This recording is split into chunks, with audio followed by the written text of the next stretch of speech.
오늘도 말씀을 통해서 같이 함께 은혜를 나누도록 하겠습니다. 예수님께서 십자가에 죽으시고 무덤에 장사 지낸 바 되었다가 3일 만에 부활하셨습니다. 부활의 몸으로 예수님은 제자들을 만나셨는데 40일 동안 제자들을 보이시고 그들에게 마지막 당부를 하신 가운데 제자들이 보는 가운데 하늘로 승천하셨습니다. 예수님께서 하늘로 승천하시기 전에 마지막 제자들에게 당부하신 말씀이 사도행전 1장에 기록되는 말씀이 되겠습니다. 이 말씀을 통해서 예수님께서 우리에게 당부하신 말씀, 그리고 그것이 무엇인지 또 어떤 결과가 나타나는지 그 말씀을 통해서 함께 은혜를 나누려고 합니다. 제자들이 부활하신 예수님을 보는 순간 놀라지 않았겠습니까? 정말 상상할 수 없는 놀라움에 휩싸였을 것입니다. 그러면서 제자들에게 잠재적으로 가지고 있었던 생각이 있었는데, 이스라엘 나라가 로마의 제국에 속국이 되어서 살고 있거든요. 그러니까 예수님께서 다윗의 자손으로 오셔서 로마의 제국을 물리치고 독립하는 이스라엘의 회복의 때가 이땐지 그렇게 마지막 생각을 또 했다는 것입니다. 제자들은 예수님께 부름을 받고 3년의 공생의 기간 동안도 내내 그 생각에서 떠나지를 않았던 것입니다. 그러다가 예수님께서 부활의 몸, 그 능력의 몸을 입고 제자들에게 나타났을 때 바로 이때가 이스라엘 나라를 회복하는 바로 절호의 때가 아닌가라고 그렇게 예수님께 물었던 것입니다. 그랬더니 예수님께서 제자들에게 대답하십니다. 오늘 성경 사도행전 1장 7절입니다. 이르시되 때와 시기는 아버지께서 자기의 권한에 두셨으니 너희가 알 바가 아니다. 너희의 알 바가 아니다. 이 이스라엘의 회복하심이, 이스라엘 나라를 회복하심이 바로 이때가 절호의 기회냐라고 물었을 때 아버지가 결정하시는 것이고 너희는 알 바가 아니다. 그러니까 교회가 딴짓하지 말라 그런 얘기겠죠. 다른 짓 하지 말고 하나님께서 우리에게 부해 주신 것에 집중하라고 가르쳐 주시는 말씀이고, 이 말씀은 교회의 방향을 설정해 주는 말씀이라고 볼 수가 있습니다. 그러면서 예수님은 제자들에게 마지막 당부하신 그 말씀을 다시 한번 그들에게 떠올리게 했습니다. 예수님께서 말씀하셨습니다. 예루살렘을 떠나지 말고 내게서 들은 바는 예수님께서 계속해서 말씀해 주시고 들었던 바, 아버지, 성부 하나님 아버지께서 약속하신 것을 기다리라. 요한은 물로 세례를 베풀었으나 너희는 맨날이 못되어 성령으로 세례를 받으리라. 예수님께서 그 말씀하셨어요. 요약한다면 예루살렘을 떠나지 마라. 예수님께서 이제 승천하시고 난 이후에 예루살렘을 떠나지 말고 내가 너에게 가르쳐준 성부 하나님 아버지의 약속하신 것을 기다려라. 그러면 성부 하나님께서 약속하신 것이 무엇일까요?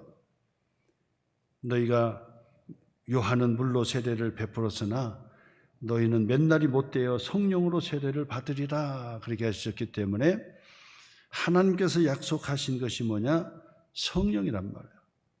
예루살렘을 떠나지 말고 성령을 기다리라 그렇게 말씀하신 거예요.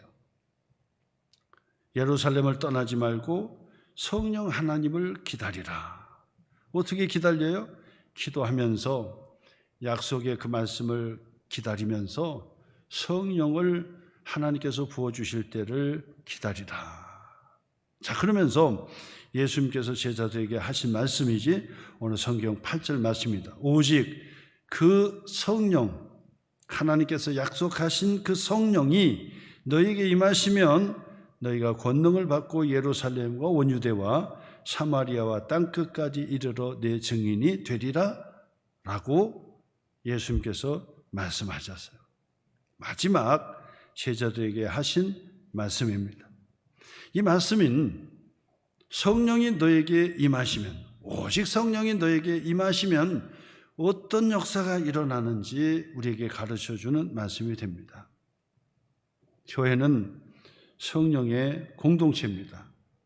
교회가 성령의 은혜를 받아야지 다른 것에 집중해서는 안 되고 다른 것에 한눈을 받아서도 안 된다는 거예요. 구원받은 하나님의 자녀들도 내 안에 성령께서 오셨지만도 그 성령의 세례를 받기 위해서 기다리고 기도하고 성령의 충만을 받기 위해서 기도하셔야 된다라고 말씀을 드릴 수가 있습니다. 교회는 성령의 충만을 받을 때 교회의 기능을 감당하게 되는 것이고, 성도들도 성령의 은혜를 받아야 성도로서의 생활 사역을 감당하게 되는 거예요. 성령을 받지 못하면 안 됩니다. 성령을 받지 못하면 교회의 사명을 감당할 수가 없습니다.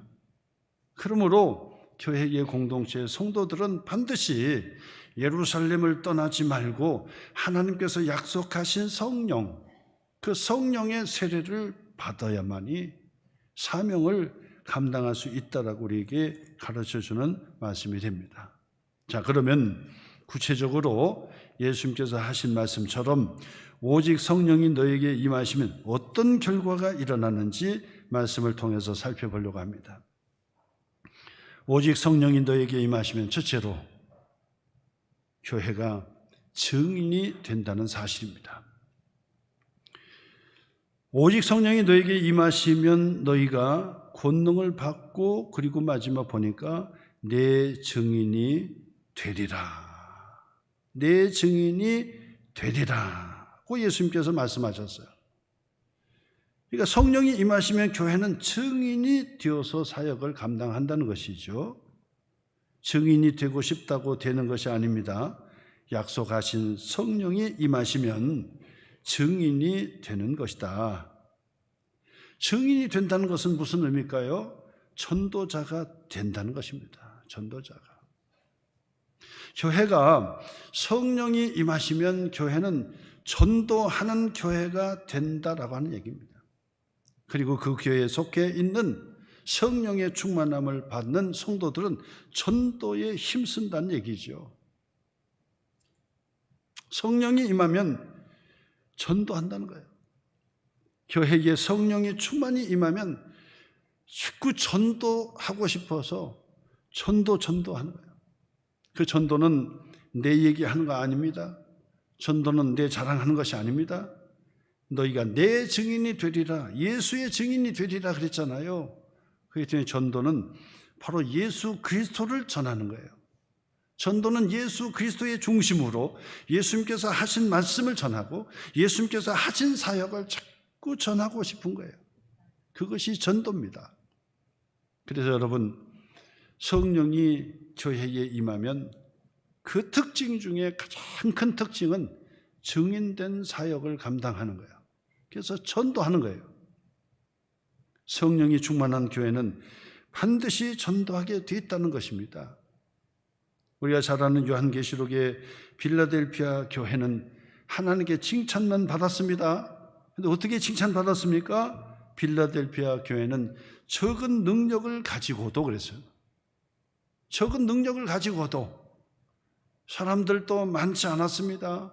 유력한 사람도 많지 않았습니다.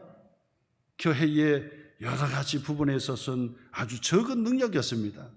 그런데도 불구하고 그 적은 능력을 가지고도 복음을 전했기 때문에 빌라델피아 교회는 하나님께 칭찬만 받는 그런 교회가 되었습니다.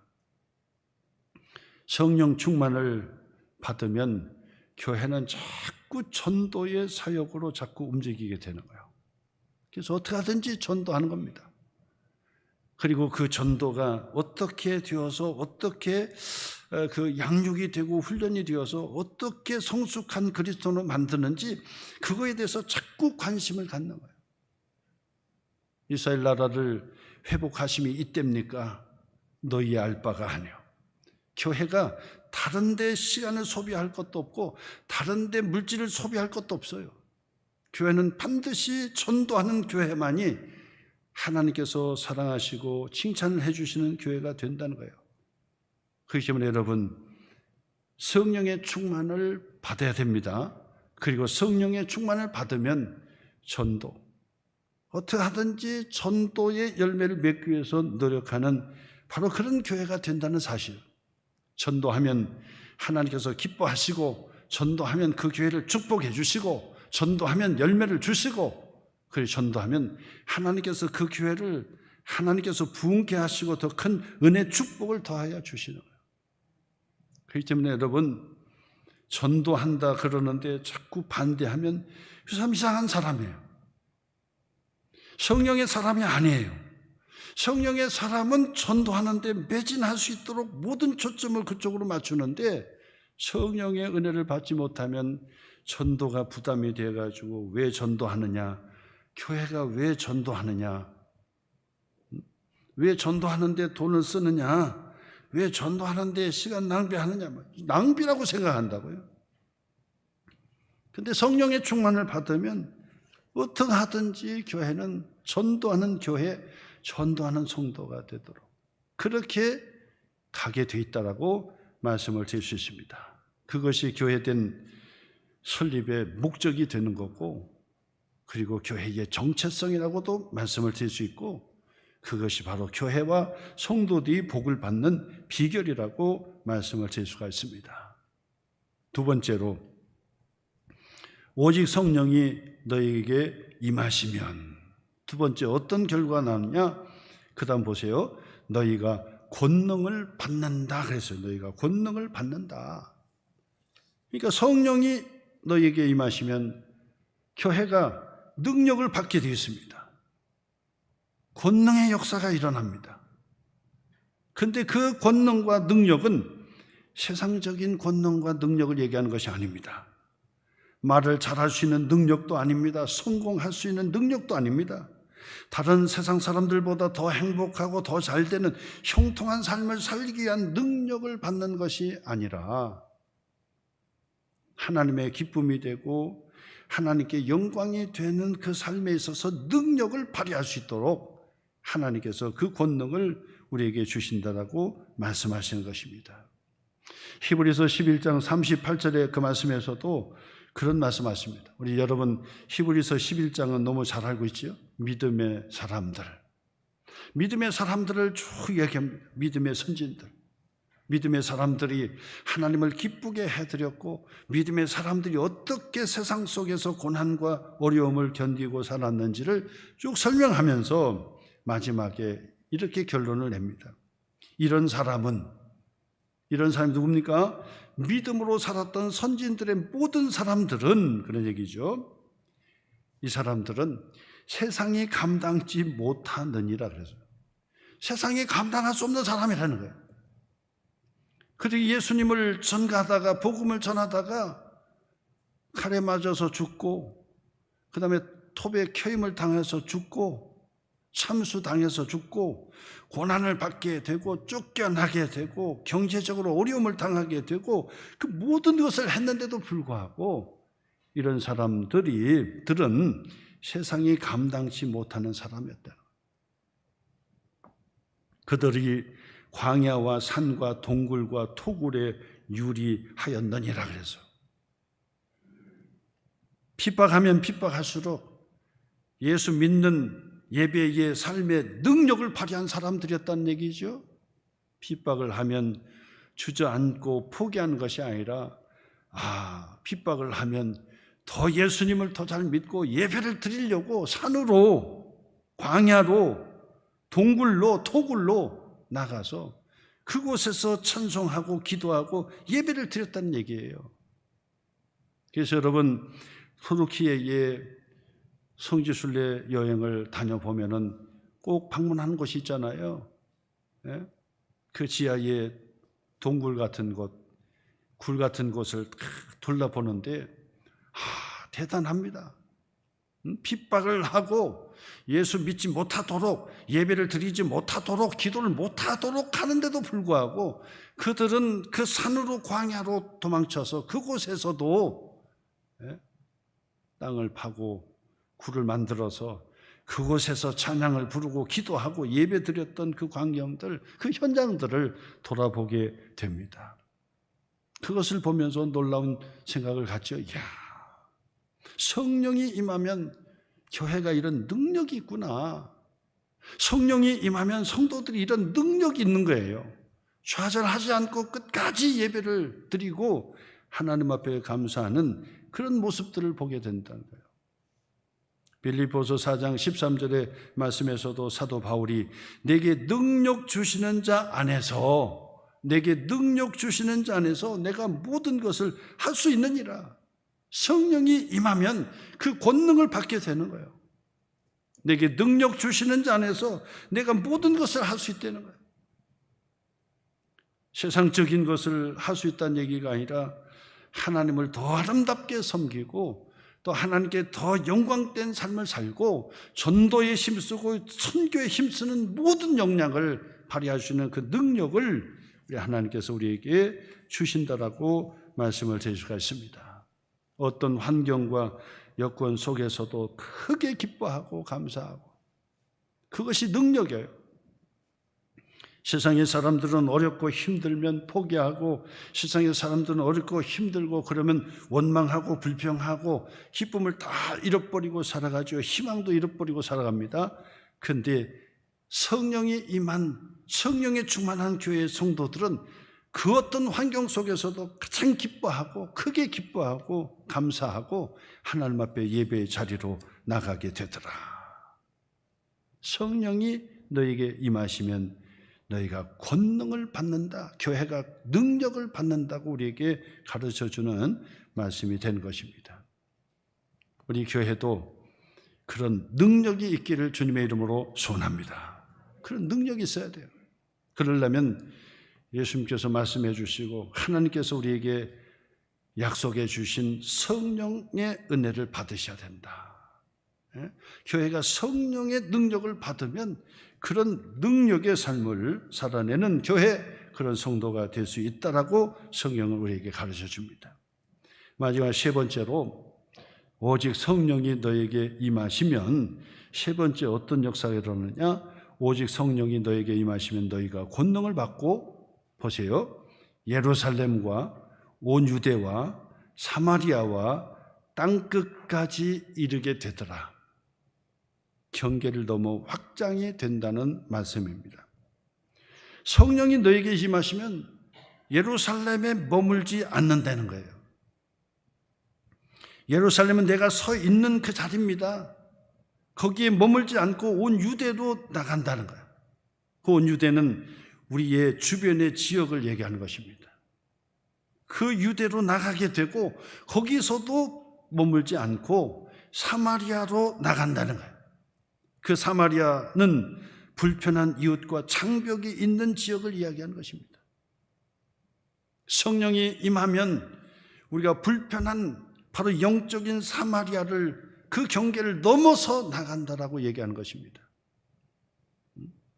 성령이 임하면 안 된다고 하는 장벽이 없어지게 되고, 못 간다고 하는 장벽이 없어지게 되고, 안 만난다고 하는 장벽이 없어지게 되고, 불편하다고 하는 사람도 경계가 무너지게 되는 것입니다. 그러면서 경계를 넘어 확장하게 된다는 것을 우리에게 가르쳐주는 말씀이 되는 것입니다. 유대인들에게 사마리아는 단순한 거리의 문제가 아니었습니다.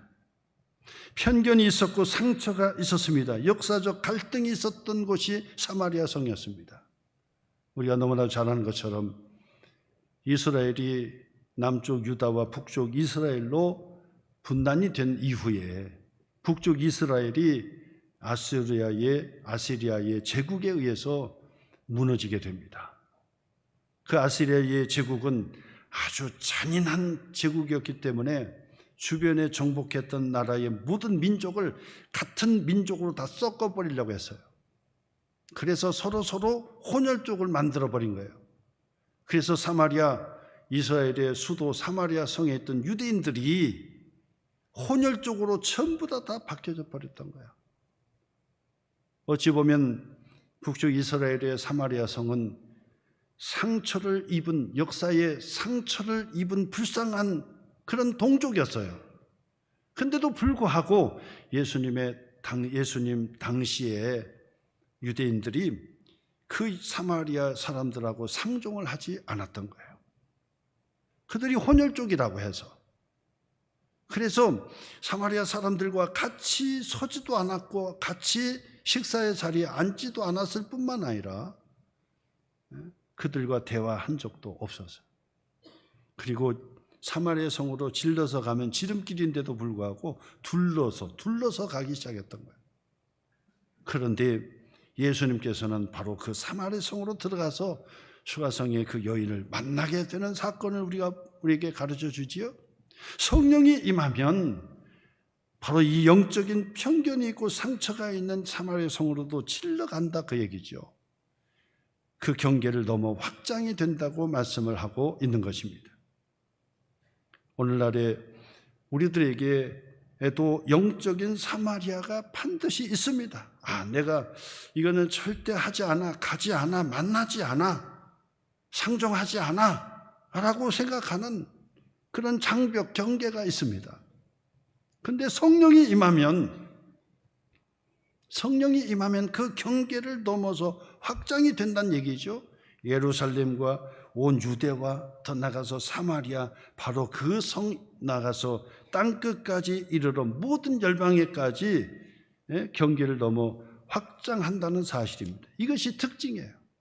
그래서 성령이 임하면 미워하는 사람이 사라져 버리게 되고, 시기 질투했던 사람도 다 사라져 버리게 되고, 그리고 지금까지 내가 경계했던 사람들도 무너뜨려 버려서 사랑하게 되고 품어주게 되고 전도하게 되고 품어주고 그들을 말씀의 복음을 전하는 그런 경계를 넘어서 확장하는 그런 역사가 일어나게 된다라고 하는 것입니다. 오늘 여러분, 예수님께서 마지막 제자들에게, 우리들에게 하신 말씀이에요. 예루살렘을 떠나지 말고 하나님께서 우리에게 약속하신 성령의 세례를 받으라.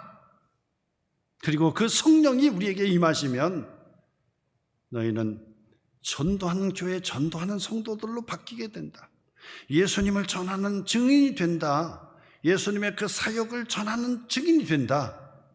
그뿐 아니라 오직 성령이 너에게 임하시면 너희가 권능을 받는데 예수 믿을 수 있도록, 기도할 수 있도록, 헌신할 수 있도록, 그리고 하나님께 기쁨이 될 수 있도록, 믿음의 삶을 살아갈 수 있도록, 어떤 환경 속에서도 기뻐하며 어떤 환경 속에서도 좌절하지 않고 감사하는 그 능력의 삶을 살아낼 수가 있다. 뿐만 아니라 오직 성령이 너에게 임하시면 이기적인 그 마음에서 떠나, 내 중심에서 떠나, 내 가족의 중심에서 떠나 오해와 편견으로 있는 사마리아 성까지 더 나가 땅끝까지, 모든 열방에까지 바로 복음 들고 나가는 그런 사람이 된다고 우리에게 가르쳐주는 말씀이 된 것입니다. 오늘 여러분, 바로 예수님의 이 마지막에 말씀을 다시 한번 마음에 꼭 새기시면서 오늘도 주여, 하나님께서 약속하신 성령을 내게도 허락하여 주옵소서. 이미 오신 성령 하나님이 내 안에서 더 풍성하게, 충만하게 성령이 내 안에 임하여 주시옵소서.